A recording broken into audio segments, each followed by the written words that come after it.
Pode, Senhor, amados, poder assentar, aí é onde você está, curve a sua cabeça e oremos. Pai, Deus de toda graça e misericórdia, Deus de amor, Deus de bondade, graças te damos, ó Pai, pela rica oportunidade que temos hoje de estar na tua casa, Senhor. Obrigado, Pai, porque tu já nos permitiu um momento que tivemos aqui para louvar, bendizer e adorar o teu nome.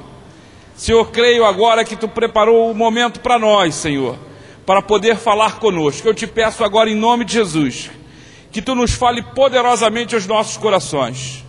Que todo espírito, Senhor, que porventura vem agora tirar a nossa atenção, eu expulso dessa noite da vida do teu filho em nome de Jesus. Que todo espírito que porventura venha lhe trazer dúvida e desconfiança, eu repreendo nessa noite em nome de Jesus. Senhor, que somente o teu Espírito, que pela palavra, Senhor, nos ensina hoje, possa permanecer no meio de nós. Eu te peço, meu Pai, abençoe cada um dos teus filhos e filhas aqui, aqueles que necessitam e que precisam. Senhor, ó Pai, fale poderosamente a estes corações, é o que eu te peço e te agradeço nessa noite, em nome de Jesus, amém. Abra sua Bíblia no Evangelho de Lucas, capítulo de número 24. Obrigado. Muitas pessoas ingressam numa igreja evangélica, muitas destas pessoas aceitam a Jesus, e da mesma forma como muitos aceitam a Cristo, entregam as suas vidas a Jesus, muitos delas a abandonam da mesma forma como a aceitaram. E destes desviados, se assim podemos chamar, ou desigrejados, nós sempre ouvimos as mesmas explicações, as mesmas desculpas, nós sempre ouvimos as mesmas histórias, mas no fundo nós sabemos que nada pode nos separar do amor de Deus. Este fenômeno que acontece, principalmente no nosso século, eu creio que é agravado pela secularização de nossas igrejas. Mas isso não é uma coisa nova, não. Isso não é uma coisa que nasceu no nosso tempo, que nasceu no nosso século. Já é uma coisa bem antiga, porque a palavra de Deus nos mostra aqui em Lucas, que na ressurreição de Cristo, na manhã de Páscoa, no dia da ressurreição de Jesus, naquela mesma tarde, já existiam dois desviados. Na tarde de ressurreição de Cristo, já existiam dois desviados da igreja do Senhor. Lucas capítulo 24, preste bastante atenção no relato bíblico que o Senhor nos traz nessa noite. Lucas capítulo 24, verso de número 13, nos diz assim: naquele mesmo dia, dois deles estavam de caminho para uma aldeia chamada Emaús, distante de Jerusalém, 60 estádios. E iam conversando a respeito de todas as coisas sucedidas. Aconteceu que, enquanto conversavam e discutiam, o próprio Jesus se aproximou e ia com eles. Os seus olhos, porém, estavam como que impedidos de o reconhecer. Então lhes perguntou Jesus: que é isso que vos preocupa? E de que ides tratando à medida que caminhais? E eles pararam entristecidos. Um, porém, chamado Cleopas, respondeu dizendo: és o único, porventura, que, tendo estado em Jerusalém, ignoras as ocorrências destes últimos dias? Ele lhes perguntou: quais? E explicaram o que aconteceu a Jesus, o Nazareno, que era varão, profeta, poderoso em obras e palavras, diante de Deus e de todo o povo, e como os principais sacerdotes e as nossas autoridades o entregaram para ser condenado à morte e o crucificaram. Ora, nós esperávamos que fosse ele quem havia de redimir a Israel, Mas depois de tudo isto, e já este é o terceiro dia desde que tais coisas sucederam. É verdade também que algumas mulheres das que conosco estavam nos surpreenderam, tendo ido de madrugada ao túmulo, e não achando o corpo de Jesus, voltaram dizendo terem tido uma visão de anjos, os quais afirmam que ele vive. De fato, alguns dos nossos foram ao sepulcro, eles verificaram a exatidão do que disseram as mulheres, mas não o viram.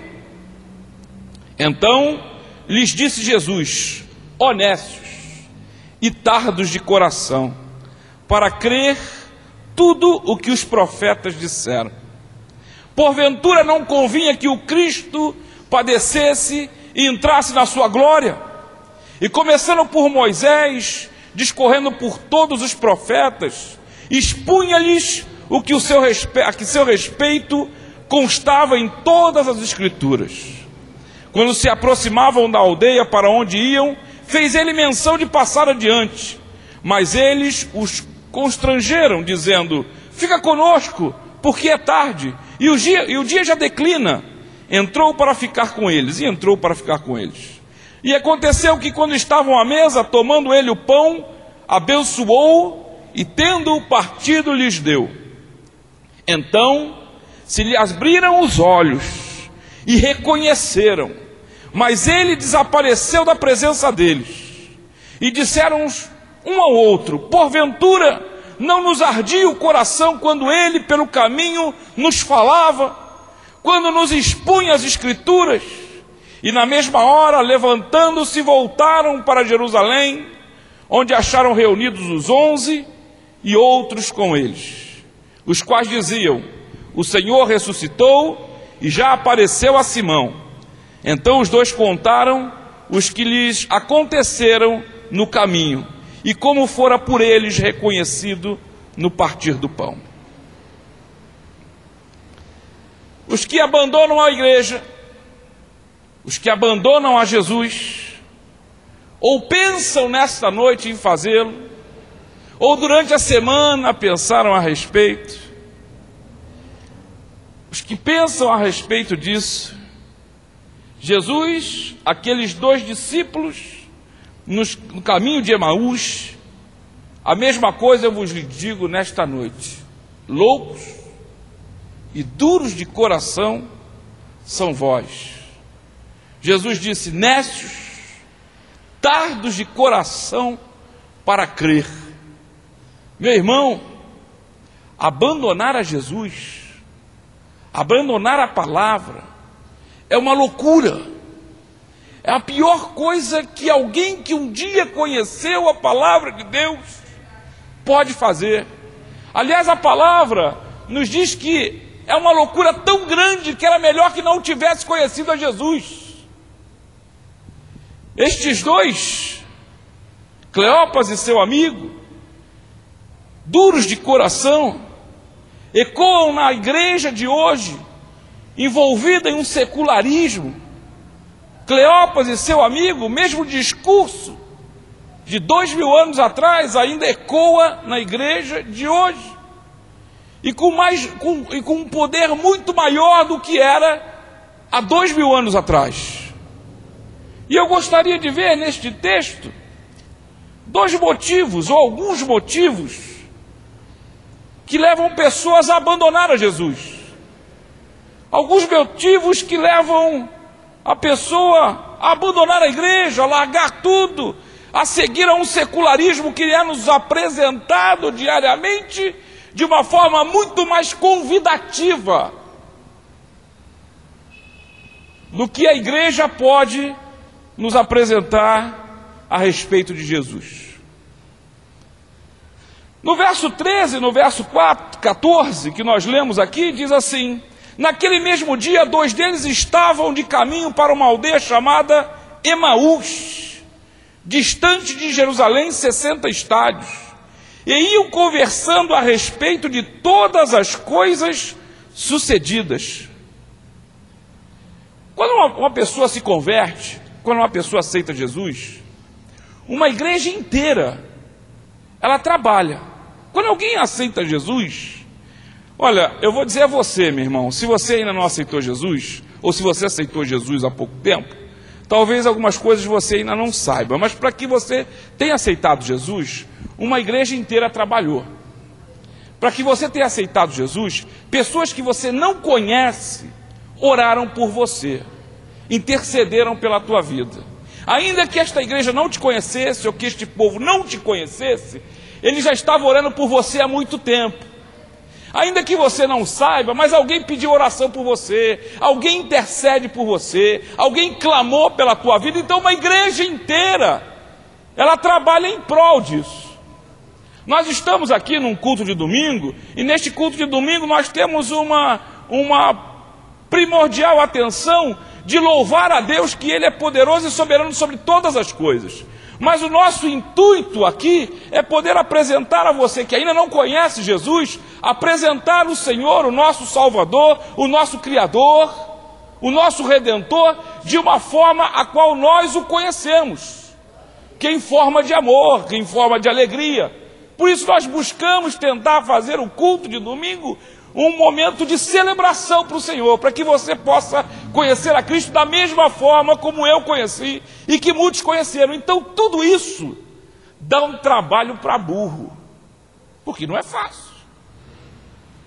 Para um grupo de louvor cantar, eles têm que ensaiar 2, 3 dias antes.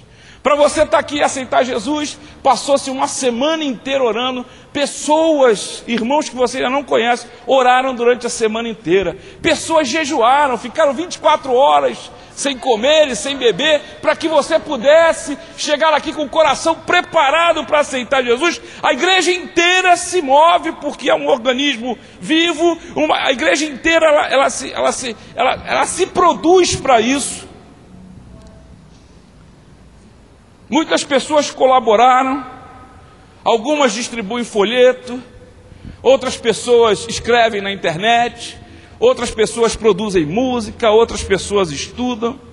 No entanto, quando alguém chega a se afastar do Senhor, precisa apenas de uma pessoa. De uma. Para alguém se afastar de Jesus, ou para virar as costas para Jesus, precisa apenas de uma pessoa, apenas de uma situação, apenas de uma pequena coisa, e todo aquele trabalho que a igreja teve é jogado por terra. A palavra de Deus me diz aqui, me mostra 2 pessoas caminhando para uma cidade chamada Emaús, e eles vinham de Jerusalém, e Cleopas e seu amigo, eles vinham discutindo a respeito. O que havia em Emaús para eles terem saído de Jerusalém e terem voltado, ou estarem voltando para Emaús? Eu te digo e te respondo o que existia em Emaús. Não existia nada. Emaús era uma cidade sem peso algum. Emaús não produzia absolutamente nada. Emaús não tinha emprego. Emaús não tinha absolutamente nada que levasse alguém a sair de Jerusalém e ir até a cidade de Emaús. Muito provavelmente era a cidade de alguns deles 2, ou de Cleopas, ou de seu amigo. E eles estavam retornando para a cidade de onde eles eram, de onde eles tinham saído. Não tinha absolutamente nada em Emaús que levasse uma pessoa a sair de uma cidade grande como era Jerusalém e voltar para esta cidade. Não tinha nada. Mas era para lá que eles estavam voltando. Era uma cidade inexpressiva. Nada. Não fazia parte de nenhum noticiário. Nenhuma notícia importante tinha saído de Emaús. Nada, nada. A igreja estava reunida lá em Jerusalém. Porque, como diz o próprio texto, havia uma notícia e um rumor de que algumas mulheres tinham ido até o túmulo de Jesus e não tinham encontrado Jesus. Encontraram um túmulo vazio, e essas mulheres voltaram com um relato de que alguns anjos haviam aparecido a ela e tinham dito a ela que Jesus havia ressuscitado. Os discípulos de Jesus estavam em polvoroço. E reunidos em Jerusalém, discutiam a respeito e falavam a respeito sem entender muito o que estava acontecendo. Mas estes dois, eles retornavam para a cidade de Emaús. Eles voltavam para a sua antiga vida, para a sua antiga vidinha. Eles estavam de conversa fiada e abandonaram a igreja e se acovardaram. O texto bíblico não diz aqui quem foi que desviou quem, mas uma coisa é certa no que o texto me apresenta: ter amigos, meu irmão, minha irmã, isso é muito saudável, isso é muito legal, mas cuidado com o que as pessoas nos falam. Tome muito cuidado com o que a pessoa mina o teu ouvido. Tome muito cuidado com o que aqueles que se dizem teu amigo, pessoas mal resolvidas em sua vida, tentam passar para você. Quer ver uma coisa? Por exemplo, quando eu aceitei a Jesus, isto há 17 anos atrás, as pessoas me ligavam, os meus amigos me ligavam, porque a notícia correu muito rápido, que o Rogério tinha virado crente. E as pessoas me ligavam no meu trabalho, ligavam em casa e perguntavam e me diziam assim: Rogério, eu ouvi uma notícia que eu não acreditei. E o que foi que você ouviu? Me falaram que você virou crente. Fala para mim que é verdade. Eu quero ouvir da tua boca, porque eu não acredito que estão me dizendo. Rogério, eu te conheço, rapaz. Andei muito tempo com você. Diz para mim que você virou crente, diz. Rapaz, eu virei crente. Eu sou crente. Eu não acredito. Você está me falando alguma história, isso é piada. Isso não é verdade. Acredite você ou não, mas eu entreguei a minha vida a Jesus. Eu sou uma outra criatura em Cristo Jesus. Uma certa feita, já tinha mais ou menos quase um ano de convertido, eu fui à casa de um amigo meu, irmão, que professa a mesma fé em Jesus Cristo. E quando nós lá estávamos conversando, ele abriu uma bebida e falou assim: vai aí, Rogério? Eu falei: não. Você não bebe mais? Eu falei: não. Rogério, eu te conheço de longas datas. Isso não é verdade. Meu irmão, eu aceitei Jesus, a mesma fé que você professa, o mesmo Cristo que você diz que salvou a tua vida. Eu não bebo mais, eu sou outra pessoa em Cristo Jesus. Isso tem 16 anos. Ele não acreditava. Cuidado com o que as pessoas te oferecem. Cuidado com o que as pessoas te falam. Cuidado com os convites. Cuidado com o que as pessoas te aconselham.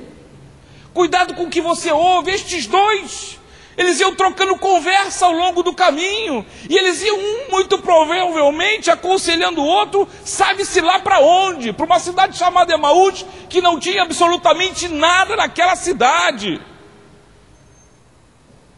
É muito comum, graças a Deus isso não ocorre no meio cristão, mas a irmã está com um problema lá com o marido e vai se aconselhar com outra irmã, e às vezes com alguém que não professa a mesma fé em Jesus Cristo. Eu estou com um problema com meu marido, nós não estamos nos entendendo muito bem, nós não estamos passando por um momento fácil, o nosso relacionamento está se acabando, o nosso relacionamento está se perdendo. Aí vem o conselho: larga esse cara, quer nada com você não.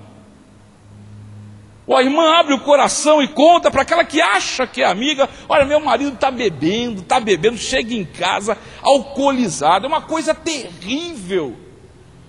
Olha, larga ele, larga a mão dele, desiste dele, mas deixa de ir para lá, vai tocar a tua vida. Esse é o conselho que muitos de nossos amigos nos passam e que nos dão diante de determinados problemas. Um problema, por exemplo, que é muito fácil nós encontrarmos hoje, seja dentro da igreja ou não, são problemas financeiros. Todo mundo está devendo para alguém, devendo em algum lugar, devendo aqui, devendo lá. E o que eu faço? De que jeito eu me viro? Vai ali numa financeira e pega emprestado lá dinheiro. É o primeiro conselho que você ouve. Vai ali na financeira, pega o dinheiro, te empresta facinho. E paga as tuas dívidas, você vai pagando aos poucos. É nada. É nada. Você só vai agravar a tua situação. Muito cuidado com os conselhos que ouvimos. Muito cuidado com aquilo que nos falam aos corações. Motivos e desculpas. Aquilo que nossos amigos, ou que dizem que são nossos amigos, andam falando nos nossos corações, nos nossos ouvidos.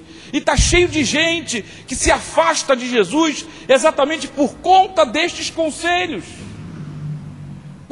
Quantas moças não oram, e até de forma justa, para encontrar alguém que lhe compreenda, alguém que conheça, que possa compartilhar esse amor, e quando a encontram é o motivo para se afastarem de Cristo.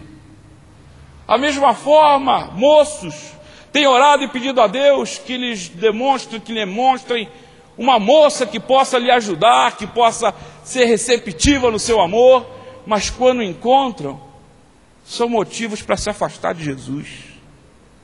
Meu irmão, muito cuidado, porque isso ocorre 2000 anos depois dos 2 primeiros desviados da casa do Senhor. O segundo motivo que eu vejo aqui no texto para alguém se afastar de Jesus, ou para alguém não reconhecer o senhorio de Jesus na sua vida, é uma cegueira espiritual. Isso é real. Verso 15 diz assim: e aconteceu que enquanto conversavam e discutiam, o próprio Jesus se aproximou e iam com eles.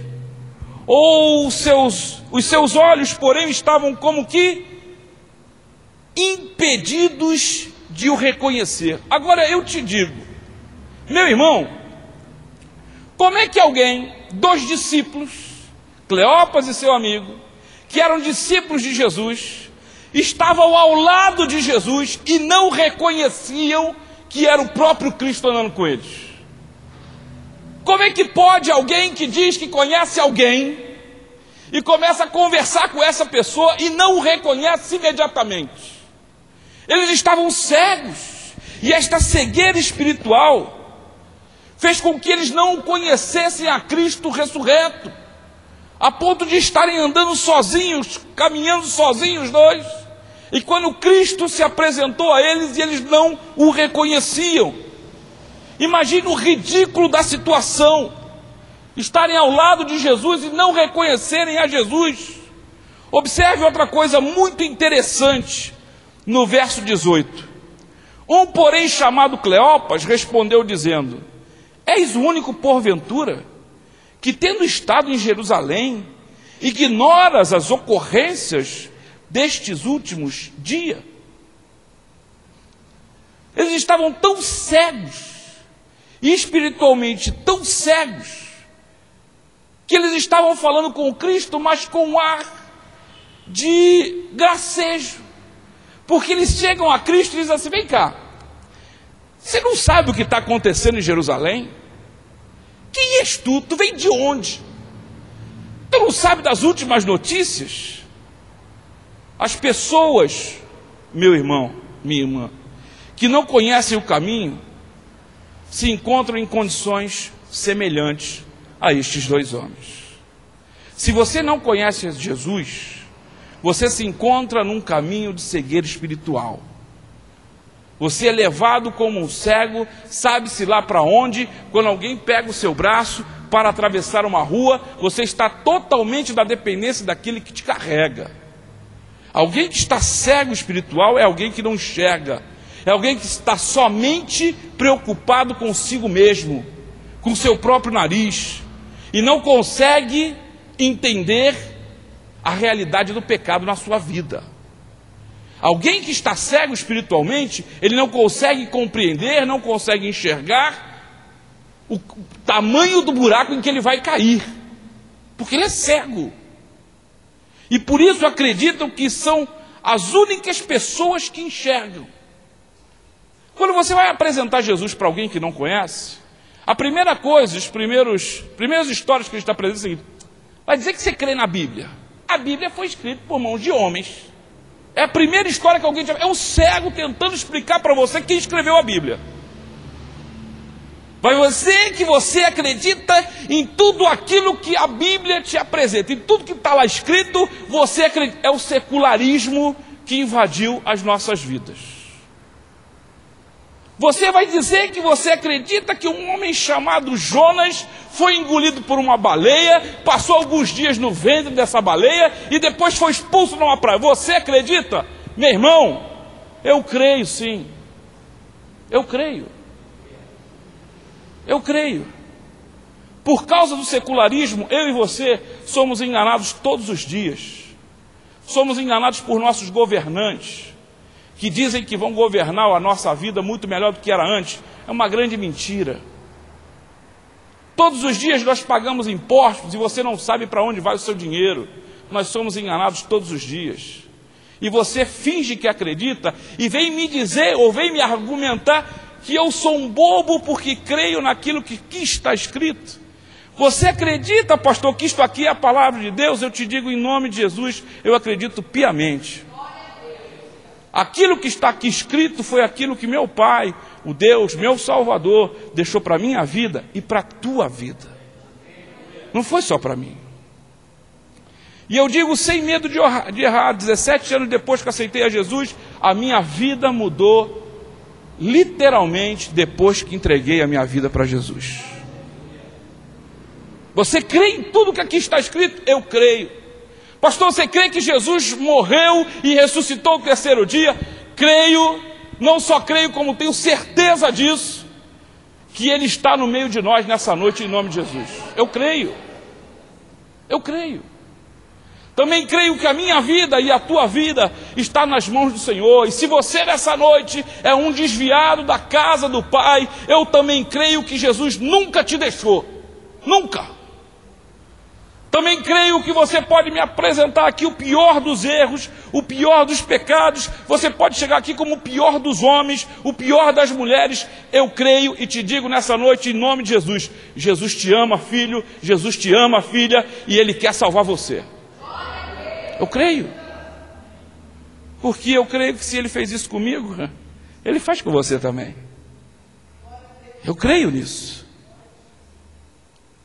Agora, como nós estamos envolvidos tanto com o secularismo desses últimos tempos, nós temos medo de apregoar isso em público. Porque parece que somos bobos, parece que somos trouxas, acreditando em algo que está escrito e que foi escrito ao longo de mais ou menos 8, 9 mil anos. Nós temos medo de apregoar, nós temos medo de falar. Mas preferimos viver a nossa vida sempre uma caminhada de engano, numa cegueira espiritual constante, sem enxergar o caminho e acreditando que uma solução vai sair de algum lugar e que você vai ser abençoado, sabe-se lá por onde.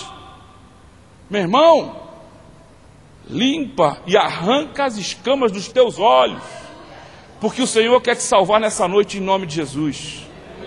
Em nome de Jesus. As pessoas falam daquilo que não conhecem. E quando nós estamos cegos, nós não nos apercebemos da realidade do que é o pecado. Nós não nos apercebemos de uma coisa chamada inferno que é real. O diabo que é verdadeiro. Nós vivemos num país católico, ou num país tão sincretizado, que nós achamos que para crer no diabo, para acreditar no diabo, nós precisaríamos ver aquele cara grande, meio vermelhão, com chifrinho, de barbicha, um rabinho e um tridente segurando a mão. Então nós acreditaríamos no inferno. Meu irmão, acorda. Porque a última das intenções dele é se apresentar para você. Ele não precisa e ele não quer. Se você continuar cego, para ele já está bom. Para ele já está ótimo. Porque são pequenas coisas, pequenas armadilhas na nossa vida, são pequenos acontecimentos que já demonstram que Ele está atuando nessa nossa cegueira espiritual, Ele está agindo por trás disso. Quer ver um exemplo? Para muitos de nós hoje, nessa noite, foi difícil chegar aqui. Talvez você tenha discutido em casa, talvez você tenha saído, o teu carro quebrou, você teve um monte de problemas para estar aqui, só para não ouvir que Jesus te ama. Só para isso. E eu te pergunto, quem é que está por trás disso tudo?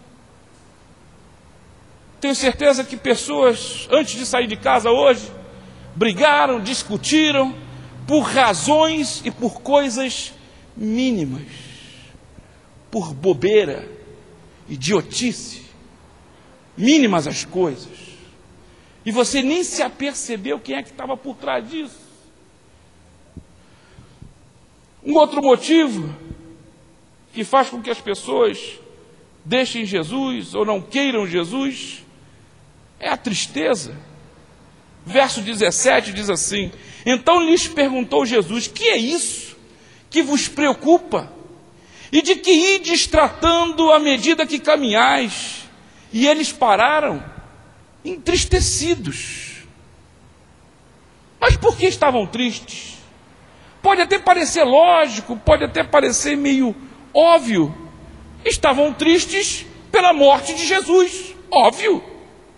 Também pela injustiça, porque as notícias que nos chegam é que colocaram Jesus e um tal de Barrabás. E o povo, os judeus, escolheram Barrabás para ser solto, e escolheram Jesus para ir à cruz. Olha, me parece que os discípulos estavam lá também e nada fizeram.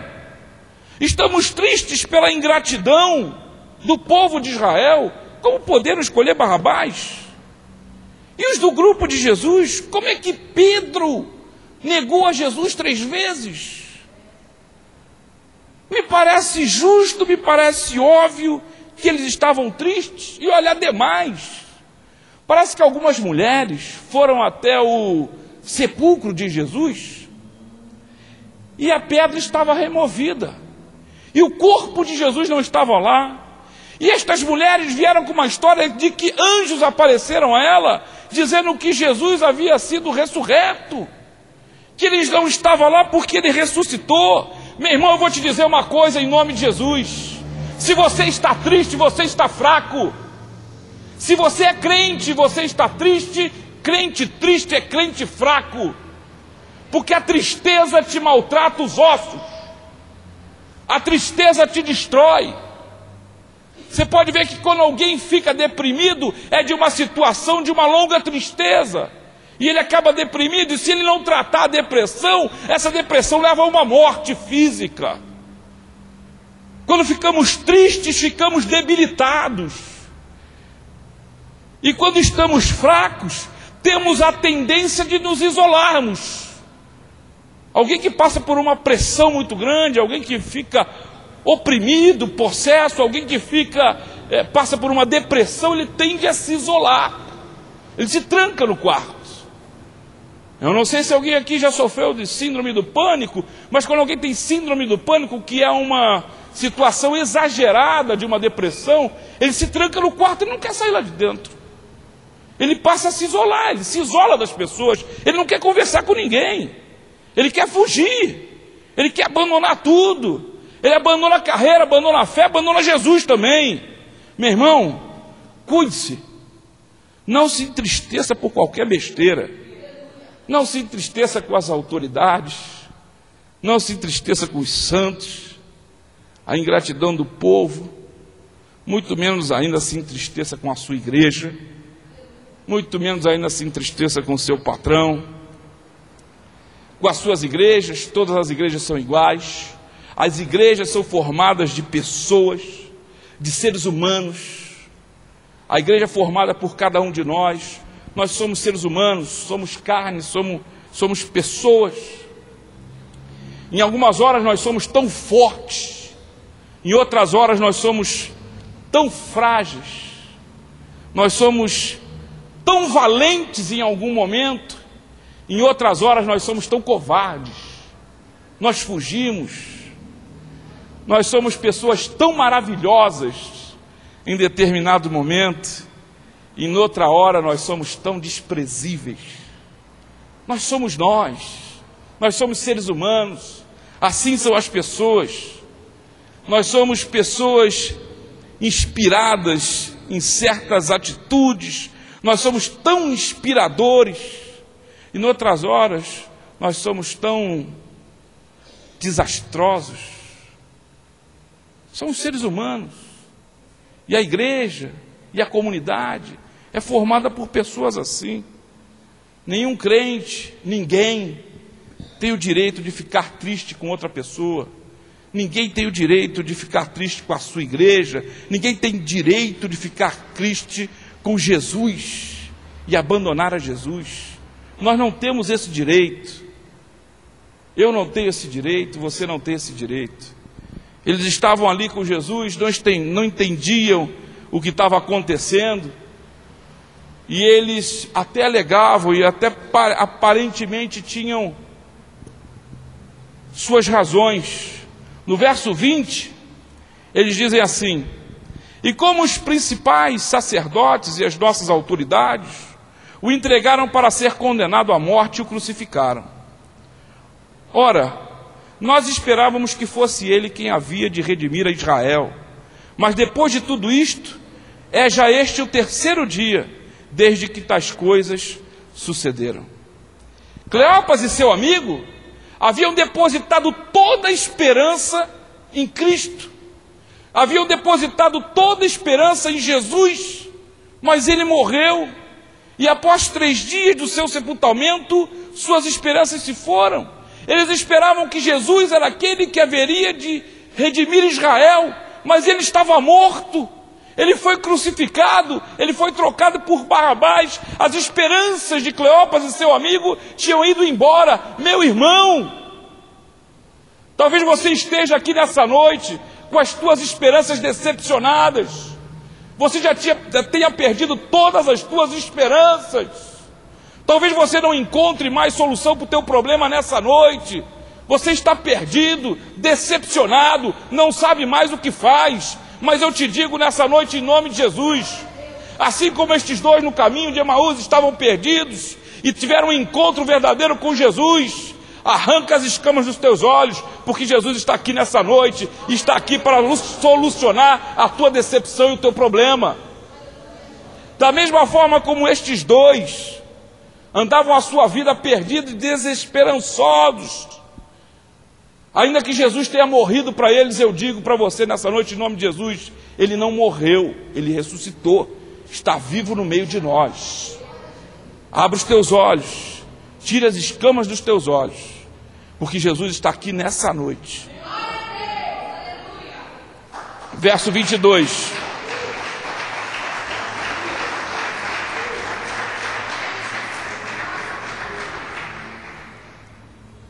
É verdade também que algumas mulheres das quais conosco estavam nos surpreenderam, tendo ido de madrugada no túmulo, e não achando o corpo de Jesus, voltaram dizendo terem tido uma visão de anjos, os quais afirmaram que ele vive.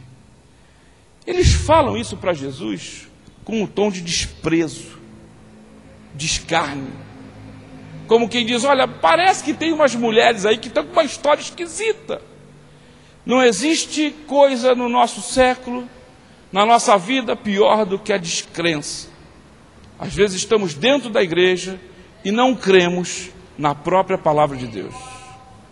Meu irmão, minha irmã, abre os teus olhos em nome de Jesus. A descrença, a falta de esperança, a falta de fé é o que destrói a minha e a tua vida. Descreveram a ressurreição a partir de um momento que Jesus já tinha falado sobre a ressurreição, mas quando lhes apresentaram a real ressurreição, eles não creram, eles não acreditavam. Em outra palavra, se Deus não tiver misericórdia da sua vida, você jamais conseguirá aceitar a Jesus. Se Jesus não te amar hoje, jamais você vai conseguir abrir o teu coração e aceitar a Jesus como Senhor e Salvador da tua vida. Eu e você, pelas nossas próprias forças, por nossas forças, nós não vamos conseguir fazer isso. Estes dois estavam completamente perdidos no caminho de Emaús. Jesus foi ter um encontro verdadeiro com eles. Jesus os trouxe de volta e eles voltaram para Jerusalém. Quando eles encontraram em Jerusalém a igreja reunida, eles estavam se questionando o que nós estávamos por perder. Meu irmão, quando você se desvia da presença do Senhor, você tem muito mais a perder. Você tem uma infinidade de coisas que Deus está preparando para você e que você está jogando fora. A igreja se reunia em Jerusalém e estes dois estavam indo para Emaús. Eles iam perder o melhor da história, eles iam perder a ressurreição de Cristo, eles iam perder o encontro verdadeiro com Cristo ressurreto. Você consegue me entender?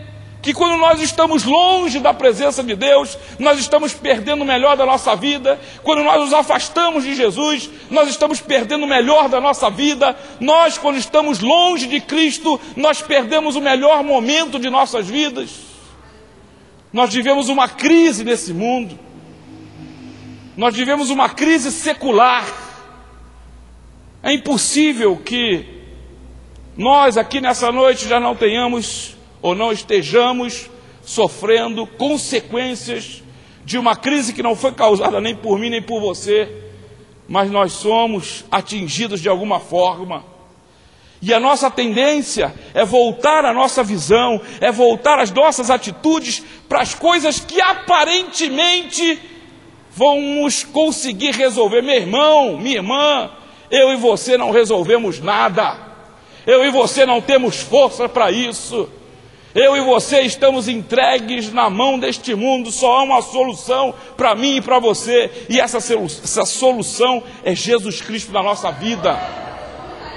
Aprenda a confiar, aprenda a ter fé. Não se desvie, porque quando você se desvia, ou quando você toma o caminho que você acha que tem que tomar na tua vida, você vai enveredar por um caminho errado. Você vai perder o melhor da tua vida. Se no meio da crise, no meio do sufoco, no meio da tribulação que estamos vivendo, se nós tentarmos buscar a nossa própria solução, nós vamos perder a oportunidade de ver Deus fazer um milagre na tua vida e na minha vida, porque nós estamos longe, nós enveredamos por outro caminho, nós nos afastamos, e era isto que eles estavam fazendo. Eles estavam prestes a perder o ápice daquilo que Jesus estava por fazer, morrer, e 3 dias depois, ressurreto, encontrar com os seus apóstolos, dar as suas últimas instruções e ter a sua ascensão aos céus para sentar à direita de Deus Pai. O melhor de tudo, o ápice do Senhor, eles estavam por perder, porque ouviram amigos, porque se decepcionaram, porque estiveram tristes, porque perderam as esperanças. Eles entendiam que Jesus era aquele que haveria de vir libertar Israel, que subiria num cavalo branco, e nesse cavalo branco enfrentaria todos os seus inimigos, e com sangue, com espada mataria a todos. Mas Jesus veio amá-los, e eles não compreendiam. Olha, aquele que eu achava que ia remir Israel, que ia libertar Israel, está morto. Meu irmão, talvez as tuas esperanças já tenham se ido há muito tempo. Você não tem esperança para mais nada. Talvez você já tenha sido envolvido pelo inferno e pelo diabo desse século, que é o dinheiro, a secularização, o poder, ter nas mãos. Hoje está todo mundo muito mais preocupado em ter do que ser. É uma grande luta que nos envolve. Quando nós vemos, nós estamos no meio disso. Para e faz uma análise de você, a quem trabalha. Para e faz uma análise do que é você no seu trabalho. Atrás do que você corre? Atrás do que você quer? O que é o dinheiro para você? Para que você necessita? Para quê? Para quê? Somos influenciados constantemente. Você liga a televisão, você é influenciado. A secularização entrou dentro da nossa igreja. Imagina hoje, você está dentro de uma igreja, você não pode falar sobre homossexualismo. Se você falar sobre homossexualismo, está arriscado alguém mover uma ação contra você e você vai preso. É secularização. Você hoje não pode falar abertamente de determinadas coisas, porque se você fala, está arriscado alguém mover um processo contra você. Mas são os direitos. Nós vivemos dentro, envoltos nessa grande rede, e nós somos levados cada vez mais para outro caminho que não é Jerusalém. Nós somos arrastados para Emaús. Não vai dar em nada. Não adianta ganhar todo o dinheiro do mundo, ter todo o poder do mundo, ser poderoso, influente, conhecido e estar longe de Jesus. Não adianta. Não adianta. Eu conheço, meu irmão, eu não estou aqui para contar história para você. Eu conheço um monte de gente que tem dinheiro para burro, mas muito dinheiro. Eu até brinco. Esse aqui tem tanto dinheiro que se eu botar o dinheiro dentro de uma sala e tacar fogo, acaba o fogo, mas não acaba o dinheiro. Mas é triste. Não tem paz. Não tem tranquilidade. Não tem. Eu não tenho medo de falar de Jesus. Podem tirar barato de mim, podem fazer o que quiser. Uma certa feita, um desses que tem dinheiro virou para mim e disse assim, eu já até contei aqui uma vez, ele disse assim, Rogério, lá no céu é tudo calminho? Eu falei, não sei.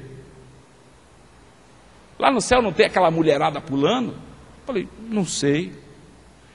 Não, porque eu acho que lá no céu é tudo calminho, e a gente trabalha aqui no meio desse barulho, esse corre-corre, esse desespero aqui, e lá no céu tudo aquele clarinho assim, azulzinho, tem mulher. Falei, olha, eu não sei. Ah, então quer saber de uma coisa? Alto. Tinha umas 50 pessoas ouvindo. Quer saber de uma coisa? Eu quero ir para o inferno. Porque lá no inferno a mulherada está louca lá, aquele calor, aquele negócio todo. Tá bom. Riram, todo mundo riu. Eu levantei, fui lá no ouvido dele, botei a mão no ombro dele e falei assim, um dia, muito em breve, se vivo ou morto, você vai ter uma surpresa. E fui embora. Aquele cara ficou transtornado. Transtornado. Ele ficou me olhando de longe, e ele é um desses que tem dinheiro, que pode botar fogo lá que não acaba. Ficou me olhando. Ele esperou eu ir embora para ele descer no elevador comigo. Aí ele entrou no elevador correndo e falou, Rogério, aquilo que você me falou, eu não consegui esquecer o dia inteiro. Eu falei, aguarde, esse dia há de chegar na tua vida. Mas me fala desse dia. Eu não. O outro lá, tem dinheiro, taca fogo lá e não acaba. Pastor, você tem uma igreja, né? Eu falei, sou pastor de uma igreja. Deve estar com dinheiro, né? Não, não tem dinheiro nenhum. Pelo contrário, para pagar aluguel é um desespero, meu irmão. Olha, vou fazer um convite para você. Pois não? Quero ser sócio da igreja. Eu topo. Você topa? Topo. Então traz o contrato que eu vou assinar o contrato. Muito bem. Vou levar o contrato para você, você assina e passa a ser meu sócio. Fui na livraria, comprei uma Bíblia, botei no envelope, esperei ele estar reunido com toda a diretoria. Quando estava lá a roda, eu entrei no meio, com licença, olha aqui o seu contrato. E dei para ele. Ele abriu, rindo, abriu o envelope. Quando ele viu, fechou. Depois a gente conversa. Eu não tenho medo. Não tenho medo. E aí ele que me perseguia, eu passei a perseguir ele. Eu falei, já leu o contrato? Toda vez que eu encontrar com ele, já leu o contrato? Vamos assinar? Né? É meio grande, né? Eu falei, não precisa ir muito longe não, lê só o Evangelho de João. Vai lá, lê só o Evangelho de João, já é suficiente. E aí, já leu? Não. A secularização tomou o nosso tempo, tomou a nossa vida. Nós passamos a ter medo de assumir que somos cristãos, de professar uma fé em Jesus Cristo. E aí vem algumas histórias, porque aquela história de que foi engolido por um peixe, não é bem assim, sabe? Os teólogos, eu não quero saber o que teólogo fala, porque para mim, muito teólogo só fala besteira. Fica só divagando a respeito do que é o que deixa de ser. Porque eles, quando atravessaram o Mar Vermelho, eles sabiam, então eles atravessaram o Mar Vermelho, porque ali tinha um banco de areia. Meu irmão, põe uma coisa, a Bíblia diz que eles, ao atravessarem o Mar Vermelho, eles atravessaram em seco. Se ali eles atravessaram em cima de um banco de areia, me explica como é que o exército de Faraó morreu afogado em cima de um banco de areia. O teólogo não tem explicação para isso. Não tem. A Bíblia diz que eles atravessaram com o pé seco e o exército de Faraó morreu afogado. Quer que eu te diga o que realmente aconteceu? Jesus, o Senhor, Deus Todo-Poderoso, abriu o Mar Vermelho para seu povo passar. E se você crer, se você tiver fé, Deus abre o Mar Vermelho na tua vida também, meu irmão. Abre os teus olhos e para com esse negócio de achar que só o que vale são o que os economistas falam, o que os administradores falam, os que os cientistas falam. Falam um monte de besteira e falam a respeito daquilo que não sabem. Se eles têm algum conhecimento, esse conhecimento foi dado por um Deus poderoso. Se um juiz, ele é juiz, porque esta autoridade foi dada por um Deus poderoso, e por isso ele é juiz. Eu não estou dizendo, por exemplo, que você agora me fique doente aqui, você está doente, eu vou dizer para você, não vá ao médico. Não! Pelo amor de Deus, procure um médico em nome de Jesus. Porque o médico, ele tem o conhecimento dado por Deus para curar você. Deus pode usar o médico, Deus pode usar um profeta, Deus pode usar a criança para curar a tua vida, mas Deus usa. O que você tem que fazer é ter fé. E não olhar com os olhos deste mundo, mas creia que Deus usa alguém para curar a tua vida. Um médico, um profeta, um pastor, uma criança. Alguém que ore por você, mas você é curado. Creia. Creia. Você, meu jovem, Deus tem coisas grandes a fazer na vida de vocês. Basta que vocês, agora em nome de Jesus, adotem uma postura diferente, de serem homens, moços e moças de Deus. E a liberdade que a palavra de Deus nos dá, é aquela liberdade que Ele nos dá, não para pecar, mas para servir ao Senhor. E você vai ver aonde é que você vai alcançar, até onde você vai. Você jovem, adolescente, eu creio que com Jesus você vai muito mais longe do que você imagina. Quero só pedir a você, se você está enveredando por um caminho, para um lugar chamado Emaús, eu vou te dizer uma coisa, lá em Emaús não tem nada. E você está perdendo o melhor da tua vida. Se os teus caminhos estão levando você a se afastarem de Jesus, estarem longe dos caminhos do Pai, eu vou te dizer uma coisa nessa noite em nome de Jesus. Volte, retorne. Volte para onde você nunca deveria ter saído. Volte para Jerusalém, que é lá que Jesus quer te usar. Acorde, abra os teus olhos em nome de Jesus. Em Emaús você não vai encontrar nada. Nada. Absolutamente nada. Eu quero te dizer nessa noite, quero reforçar outra vez, dê meia volta. Se o teu caminho, se o lugar para onde você está indo, chama-se Emaús, é um lugar que não tem nada, você não vai encontrar nada, você não vai achar nada, volte para Jerusalém. Meu irmão, se você saiu da tua igreja, se você abandonou a tua igreja, achando que vai encontrar facilidades noutra, eu vou te dizer uma coisa aqui nessa noite em nome de Jesus. Volte para a tua igreja, que é lá onde o pastor precisa de você, onde teus irmãos precisam de você, é lá que o Senhor quer te abençoar. Lá é a tua Jerusalém. Muito provavelmente você está enveredando por um caminho chamado Emaús, achando que lá em Emaús é diferente. Não é. Você vai quebrar a cara. Volte para Jerusalém. e que Deus seja louvado na tua vida em nome de Jesus. Deus te abençoe.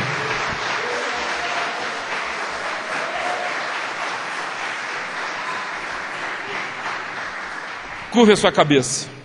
Pai, Deus de toda graça, Deus de toda misericórdia, Deus de amor, Deus de bondade, aqui nós estamos diante da tua santa presença, e eu quero te pedir nessa noite em nome de Jesus, Pai, se estamos num caminho, se estamos enveredando por um caminho que não é o caminho que tu queres em nossa vida, Senhor, nesta noite tu nos falou poderosamente. Obrigado, Jesus, porque tu és maravilhoso. Um dia, Senhor, tu salvastes a mim e a meus irmãos, e eu creio, Senhor, que nesta noite tu podes fazer uma obra maravilhosa na vida de muitos que estão aqui, Senhor.